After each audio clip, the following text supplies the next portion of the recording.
ఈ తులసి యొక్క విత్తనాలండి. ఈ వెన్ను ఉంటుంది కదండి, ఈ ఎండిపోతుంది. ఎండిన తర్వాత దీన్ని ఎండిపోయిన వెన్ను అంటాం. దీన్ని ఇలా తీసుకుని కనుక మనం పామితే ఇందులో విత్తనాలు వస్తాయండి బయటికి.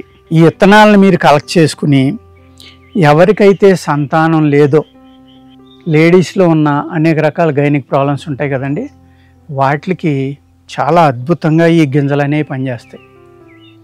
ఏం చేయాలి, మీరు ఆ వెన్నులు కోసుకుని, తులసి మొక్క వెన్నులు, ఆ వెన్నుల్ని బాగా ఎండబెట్టి నలిపితే అందులోంచి గింజలు వస్తాయి.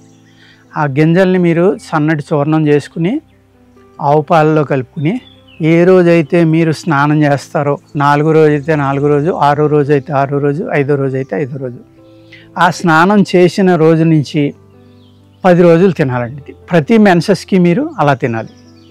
అలాగా ఒక 3 నుంచి 6 మెన్స్ట్రువల్ సైకిల్స్ కనుక మీరు ఈ విత్తనాల్ని, స్త్రీలు ఎవరైతే సంతానం ఆశిస్తారో, సంతానం కలగట్లేదని భయపడుతున్నారో, వాళ్ళు దీనిని ఆ విధంగా తీసుకుంటే 6 నెలల లోపల చాలా మంచి రిజల్ట్ ఇచ్చి చాలామందికి సంతానం కలిగే అవకాశాన్ని ఈ తులసి గింజలు అనేవి పెంచుతాయండి. అదేవిధంగా ఈ తులసి అనేది హయ్యెస్ట్ ఆక్సిజన్ ఇచ్చే వాటిలో ఒకటండి, ఒక మొక్క. చాలామంది హిందువుల ఇళ్లలో తులసి కోట, తులసి మొక్కలు పెంచుకుంటారు. ఎందుకోసం పెంచారంటే దీని యొక్క ఆరా ఏదైతే ఉందో, అంటే చుట్టూరు దాని యొక్క ఆరా, అంటే మనిషికి ఉంటుంది, మొక్కకి ఉంటుంది, ప్రతి ప్రాణికి కూడా ఒక ఆరా ఉంటుందండి. ఒక అద్భుతమైన ఆరా ఉంటుంది తులసి మొక్క దగ్గర.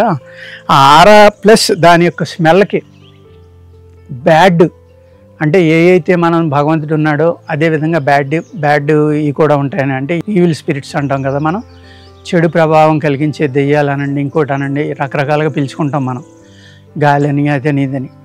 ఈ స్మెల్కి, దీని యొక్క ఆరాకి ఇది ఇంటి దగ్గర చుట్టూరు వేసుకుంటే ఆ ఏయి కూడా మన ఇంటి చుట్టుపక్కలకు కూడా రావండి.